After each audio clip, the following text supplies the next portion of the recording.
If stretching the piriformis is your go-to treatment for deep buttock pain, you may want to rethink that.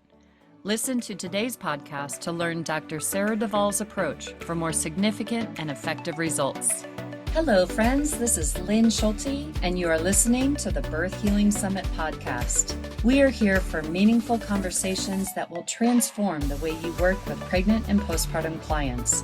Whether it is a new perspective, tool, or technique, you'll be able to implement it into your practice today. I invite you to sit back, listen with an open mind, and grab the golden nugget today's guest has to offer. Now let's get started. Today, we are so blessed to have with us Dr. Sarah Duvall. Sarah is a physical therapist and owner of Core Exercise Solutions. Welcome to the podcast, Sarah. Thanks so much for being here. Thanks for having me, Lynn. Well, Sarah and I are excited today because we're going to be talking about the piriformis, resolution of piriformis pain and tension. And so, Sarah, let's start off with understanding what are some of the signs and symptoms that we might be dealing with the piriformis in dysfunction. Yeah, absolutely. So the piriformis is one of those things that can be really, really nagging. And you can have anything from compression of the sciatic nerve and sciatic type of symptoms all the way to, wow, my butt hurts. It feels really tight on road trips after sitting for a while or after a run, or I constantly feel like I have to stretch it or sit on a lacrosse ball. And I also think that when we take a look at the piriformis, it can be a little bit confusing because people just assume any butt pain is piriformis pain, when in reality, the piriformis is often the cause, but it is not always the cause. So we've got a lot of deep hip rotator muscle. So I'm really excited. The exercises that I'm going to share in the summit, which I'm so excited about, they will help with all deep hip rotator pains, not just piriformis pain. Okay, cool. So even if it's not, because we think anybody who has sciatica or any deep pain in there, our first go-to is piriformis. But you're saying that there might be other issues, but it really doesn't matter as long as we do different exercises, right? To get down to Exactly. In my world, I'm going to look at movement, and we're going to talk about that. And then I'm going to work on cleaning up movement, kind of looking for strength deficits, things like that. So then, in reality, we're going to dive into this, but in reality, it probably doesn't matter the exact muscle, which is kind of almost a little bit of a relief in a way, coming from our profession where we have to, be so good with diagnostics. And at the end of the day, we might not even know exactly what's causing that tension in there. But as long as we know how to get rid of it, that's the helpful part. Okay, that's pretty. So now, whenever we have that deep hip pain, our first go-to is let's stretch it. Is that the right action to go? Yeah. Is that the right direction or what? So I think that you are correct in thinking that most people go straight towards stretching for piriformis. They're like, oh, my piriformis hurts. It's tight. I've got to stretch it. I've got to sit on a ball. And stretching can be awesome for a part of a treatment plan. So I don't want to just completely throw stretching out the window and, be like, oh, stretching is horrible. Don't ever do it. So I think that stretching and release work in general can be really great for down regulating the nervous system, can be really great for helping a muscle kind of calm down, relax a little bit. And that can be part of the process. But I often see people where stretching is their only treatment. And then they end up doing things like clams, which then directly work external rotation again. And it's like, well, no wonder you're not kicking this piriformis issue. So I really like to look at the cause.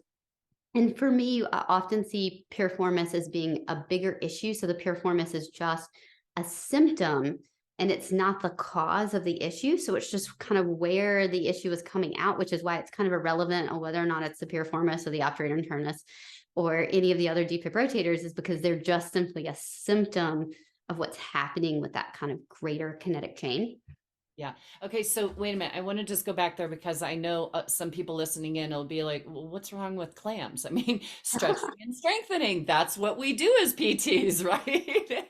So piriformis, I think figure four stretch, and then, yeah, clams for strengthening. So what's wrong with that mindset? Well, so I like to think about resetting a system for the most optimal way of moving. And so if our go-to isn't to take the stress off of the piriformis, because I often find the piriformis is overworking. So then when we go to do those clams, we're just working the piriformis more. And we're like, wait a second. I mean, sure, that's great to get it stronger. And yet it might need to get stronger. But why don't we start by layering on taking off the stress, spreading the work to the other muscles, to completely getting down the irritation? Then we strengthen external rotation. Got it.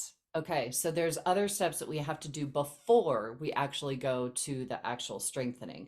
At least I like to think so, which usually when I bring people back around to that external rotation strengthening, they're happy. Their deep hip rotators are happy. Their piriformis is happy and it's ready to get stronger. So how do we know when it's not happy? Well, it usually causes pain and discomfort and tightness. Okay, so when they're doing the exercise, they're doing the stretch, it's like, ow, that's not feeling good for a client. Maybe, or they feel it later, or you do release work and stretching, and then you add in clams, and they feel pretty good from the release work and stretching, but then they go run or they do their normal workout program, and then they're right back with butt tightness again. And then they come back in for treatment because your treatment helped, but it never got rid of the problem. And so I've seen people with chronic piriformis or deep hip rotator tightness or irritation that lasts sometimes for years. Right. Because like you said, we're dealing with the symptom and not the We're cause. dealing with the symptom. Yeah. And so the stretching and the direct strengthening of the irritated muscle is Yeah. dealing with that symptom. Well, that's, when I'm working in the body, I never go towards the pain. I always go towards the restriction, the what Mhm. can't move. And so when we're looking at the pelvis and we're looking at this deep hip rotator stuff, I'm imagining that the pelvis has something to do with it. So how does the orientation of the pelvis impact the piriformis and possibly contribute to some of this piriformis pain? Yeah. And that's something I would love to help maybe be a little bit eye-opening with how we cue exercise with maybe an anterior orientation or more of a posterior orientation. So people who spill forward or people who tuck under, because I find that sometimes their piriformis pain can be coming from slightly different causes. But I also want us to take a step back and think about hypermobility. Oh, yeah. So oftentimes we have our pregnant and newly postpartum patients are the ones with the most piriformis irritation and most deep rotator irritation. So we think about that role of stability in the pelvis and how hard that muscle is working to stabilize. And then Right. that's another reason why we think about why we wouldn't want to stretch somebody who's dealing with new piriformis pain because of increased hypermobility. I mean, it's just when you wrap your mind around it that way, you're like, why would stretching ever be a solution for a hypermobility problem? Well, that's what, so you're saying that if someone's hypermobile, those piriformis muscles are gripping to try to, Yeah, they're gripping. Yeah, these are stabilizing because other muscles aren't helping as much as they should right? with the stability of the pelvis. So when you find those areas that need to be strengthened, that need to jump in more, maybe it's cueing, maybe it's recruitment. It's not always strength. It can be strength, but it's not always. Sometimes it's just kind of waking something up and be like, hey, you can Yeah. show up and you can help more. And then all of a sudden they're like, whoa, this feels amazing. Right. So if someone is gripping, to find stability, are they more into that posterior tuck, that butt tucking under position Yeah. then? So I usually think about these and I see it kind of in stages. So if somebody's got an anterior tilt, more of an anterior tilt where they're kind of spilling forward, I generally see that more in somebody who's like maybe a distance runner or maybe a heavy lifter, more somebody who's more on the athletic kind of profile you're thinking. They're going to maybe have tighter paraspinals, maybe tighter TFL. And then the piriformis tension tends to be more kind of on one side and tends to be more of maybe rotation oriented. Maybe they're gripping that one side, but I generally see that posterior pelvic tilt where somebody is clenching and tucking bilaterally, and maybe one side does hurt more than the other. Yeah. But they tend to have that bilateral tuck. And that to me is like another stage of instability where they are really gripping to try to hold that stability through their pelvis. Okay. This is kind of reminding me of what I find with what I coin the open birthing pattern, where those ischial bones are splayed open from birth, the pelvic floor muscles are on stretch, and Mhm. if we don't address the bony alignment first, we try to get rid of the tension in the pelvic floor muscles, their pain gets worse. Yeah. So we've got to address, I love this approach of addressing the root cause and not just trying to get the muscles to behave. right? Yeah, Because exactly. muscles will behave when things are working properly. Yeah, And I feel like it's like a friendship, where yes, you give them support, you help them instead of just being like, you need to get in line, you need to behave. Instead of being like, no, let me help you through this time. And we can bring in other muscles to help instead of, beating that muscle into submission. right, right. Okay. And so what do we do, Sarah? So we know that the posterior tilt is maybe over gripping, the deep hip rotators are trying to stabilize. What do we do instead to help someone with that? Yeah, so that is a great question. And for the summit, I have set up kind of my talk. I've got a PowerPoint presentation Okay. laid out where I'd like to talk through the stages of where I like to work people through and why. Uh-huh. So if it's okay with you, I'd love to save that for the summit talk. But Okay. what I want to highlight here is I want to talk about one specific exercise that Perfect. I feel like is one of those most common exercises that everybody does, and then talk about kind of the different cueing Okay. that we need for a posterior pelvic tilt or an anterior pelvic tilt. And what I'm hoping, I've just seen within the clinic, it can be very challenging. You give somebody an exercise and you walk away to work on notes. So what I really want to highlight here is the minutia of being able to cue little things that are completely going to change what that person's recruiting. Okay. What do we Okay, so need to be looking for? let's take a look at bird dogs. I mean, we'll take a metaphorical look since we're on a podcast, but Okay. let's take a look at bird dogs because everybody knows what a bird dog is. Well, Everybody, so in case someone's listening in that doesn't, hands and knees, right? yes, You're talking you're on hands. your hands and knees. But your classic bird dog is going to be your opposite arm and leg lift on hands and knees. So Got if you have somebody who tends to be a gripper for stability, they're gripping the piriformis, they're gripping those deep hip rotators, then what's going to happen? They're going to go into that hands and knees position and they're immediately going to grip and they're going to hold their stability for their core and they're going to substitute it with their deep hip rotators. it. Okay. So what I would do with somebody who tends to be that gripper and tucker, So wait, do you mind me asking? So in that bird dog position, is their pelvis going to be a little they're bit going to be a more little more tucked. Yeah, you're going to see their tailbone tucked. They're going to tuck a little bit more. And you might think, oh, they're really engaging their abs, but they're not engaging their abs in a way that's stabilizing their pelvis well. They're doing it all with those deep hip rotators. For okay? somebody like that, you're going to want to have them sit back, hinge a little bit, like sit back into their hips a little. You're going to want them to like wiggle their bottom around, maybe Uh-huh. stick it out, maybe even do like some full on like sitting back in a child's pose a couple times just to really get some opening and lengthening back there. And making sure that they're staying in a more anterior tilt as Yes, they're yes, doing that, making them right? kind of go into more of a neutral pelvis, almost to a slight anterior tilt, Yeah. because the multifidi really like an anterior tilt over a posterior tilt. So we're going to be recruiting nice multifidi there, which will be great. Yeah. And then once we can teach them how to let go, like kind of sitting back, opening that area in that bird dog, then they can suddenly find their abs. And I really like to have them think about wrapping around the front of their pelvis with their abs. So we're Okay. really thinking about finding those lower abs and utilizing those to really hold their pelvis in place so they can let go of those deep hip rotators. So, because if someone is stuck in a posterior tilt because they've been gripping for so long, those muscles don't really know how to lengthen to allow that anterior tilt to happen at all. Yeah, and they're going to automatically grip for stability. So taking them in. So one thing we wanted for that substitution is we want to say, hey, abs, you got to join in more. You got to stabilize this pelvis from the top so the bottom can let go a little bit. And so this is such a great position to do that because you can get that simultaneous lengthening of the deep hip rotators while you ask the abs to hold. So, Sarah, what's happening to the abs then in that posterior pelvic tilt? Are we working more recti then? Like, because, So yeah, so which is such an interesting question. So when we think about our transverse abdominals, yeah, and even I mean they all do, so all the abs do a slight posterior tilt. okay, But when we think about our movers versus our stabilizers, our rectus are really flexion posterior tilt muscles. right. And so what I've found is that I'll often have to put towel rolls under people, even for things like dead bugs, like working on stability abs on their back. Okay. Because if they bring their back all the way down to the ground and they flex, then they get more rectus dominant versus if you have that towel roll there helping to maintain that neutral spine, then you'll see more transverse abdominal activation. Sarah, can you quickly explain are you just noticing by palpation that someone's more recti versus transverse? How do You you can just see differentiate? it. I mean, the rectus just pops out. It Okay, has that bread loaf appearance instead of that flat, got cinching kind of TA appearance. Yeah. Okay, so when recti is activating, then that pops up like a bread loaf. I love that Mhm. description because it's exactly what it It is. is exactly what it looks like. Yeah. And then when TA, it's more flat and stays Mhm. firm in that lower belly area. Okay, I like that. Okay, perfect. Yeah. And then when somebody's dealing with an anterior tilt and more piriformis pain from like a pelvis rotation standpoint, you can take that same hands and knees position and you could maybe prop their knee up on the tight side on a little book. So it helps them shift into that particular hip more.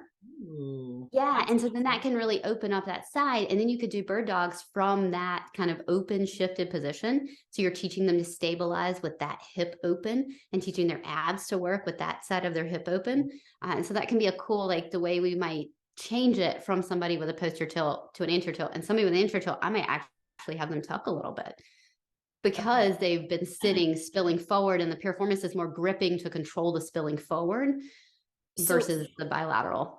Okay, so I want to back up a little bit because you're talking about rotation. So you're talking more anterior rotation of one side, correct? If that, yeah, so it can be more of an anterior, or you might see like a posterior rotation of that side, but only because it's being drugged there Okay, by tight by hamstring. like a piriformis or deep hip Yeah. rotators that are Okay. gripping and tugging.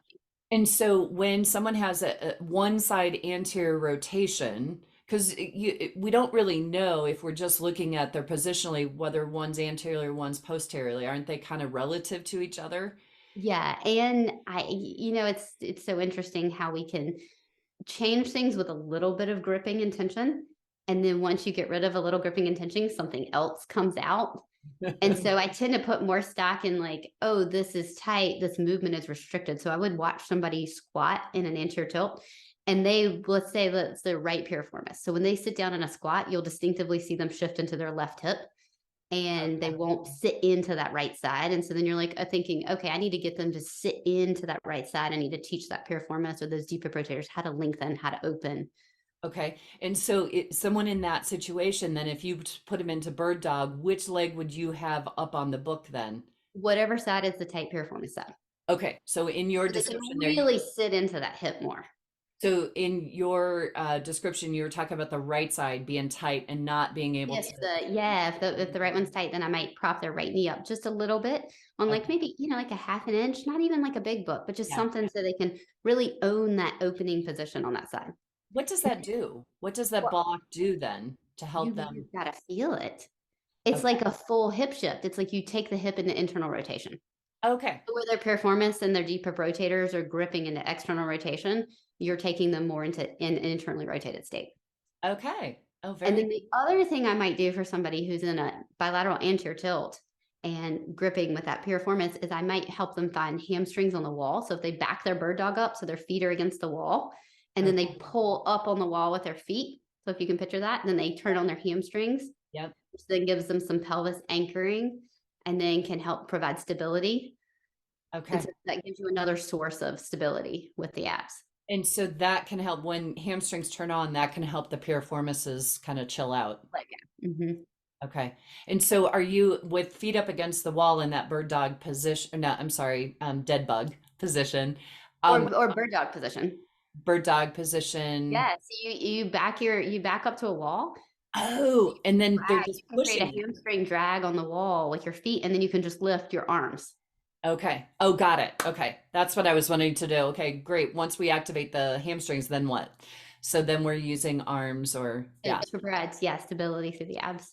Okay. Oh my God, that's so cool. Well, what I love about this, Sarah, is that it really, we really need to be mindful of what's really going on and what substitutions and what's not happening at the certain joints and the movements to really give us the whole picture. It's not about just having someone go do bird dog, but it's about really looking to see how they're doing it. Yes, and then what we can help them change recruitment wise, especially if you've got something like the poor piriformis that gets blamed for everything, and it's like this, Yeah. oh, this bully. But really, it's just we're putting it into a position where it's being asked to overwork. So what you've got to do is look at the person and say, okay, what position do I need to put them in to take some stress off of this muscle? Okay. And so is the TA the kind of the stabilizer for the top of the pelvis that can help hopefully maybe make piriformis? Yeah, and internal and external obliques and rectus to some. I mean, you're getting all your abs when you think about stability from the top of the pelvis, including multifidi. Yeah. Okay. Well, and I'm sure there's so much more we can go into here, but we're going to save a lot of that for the summit interview. So everybody, please make sure that you join us for the summit so Sarah can teach us even more exercises in regards to this.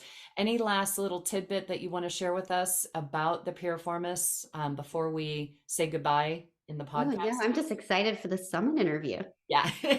Okay. But I think what I really appreciate, Sarah, is that you really gave us a really golden nugget that we can really take to the clinic tomorrow, today even. Go try the bird dogs now on yourself and pretend you're in these different postures and try the different cueing and see how it feels. Absolutely. So, and let's just real quickly, Sarah, talk about this new project that you're taking on, that you're putting out into the world about practitioners actually having to go through the exercises themselves. Do you mind sharing about that? Yeah, it's so fun. Thank you for bringing that up. So we are going to, kind of go out on a different sort of limb here. And we are creating a program called Learning Through Application. And it is literally learning through application. So you're going to go through the workouts. You will earn continuing credit by doing the workout, feeling it on yourself. It's going to have lots of hand holding. It's going to be geared toward those with pelvic floor dysfunction and diastasis recti. I mean, I went through pelvic floor dysfunction. I Yeah. could have used that hand holding. I mean, so I feel like there's a lot of us that really need to set aside the time to work on ourselves. And we just don't do it because we're helping so many other people. So we wanted to create something that gave that, like, no, you need to work on yourself. So sign up for that and we will work on yourself. It's for focusing on you. Well, I feel like that's what makes us better clinicians is actually when we do have the problem and we can relate so much better to our clients and what their experience is. But you're right. I mean, being able to feel in our own bodies what these exercises are actually doing and feeling the shifts and the changes as we make those tiny Subtlety, the adjustments. different cueing. If you don't get on the floor and try it, Yeah. how are you going to know when to use it? Right. And that's I think one of my greatest gifts is my ability to really feel my body, that interoceptive, knowing when muscles are kicking in or when they're not. And I've had issues down my right leg and it's like I do a squat and I'm like, ooh, that right side's not firing, like, okay, how can I get that muscle kicking in more? And then I'm able to translate that into my patient care better. And so Mhm. I really, really appreciate what you're doing there with this new course. It sounds fabulous. And I really encourage everybody to check it out because we really do need to be doing the work. I say we can't take people where we can't go ourselves. And if we can't, Oh, that's good. yeah, where if we can't exercise and do these exercises ourselves, I think that's putting ourselves at a disadvantage to be able to better help our clients. So brilliant, brilliant idea there, Sarah. Thank you for creating Well, that. thanks for having me here. Yeah. Thank you for joining us, everybody, and listening into this podcast. And we will see you all on the next episode. Take care, everybody. Bye bye.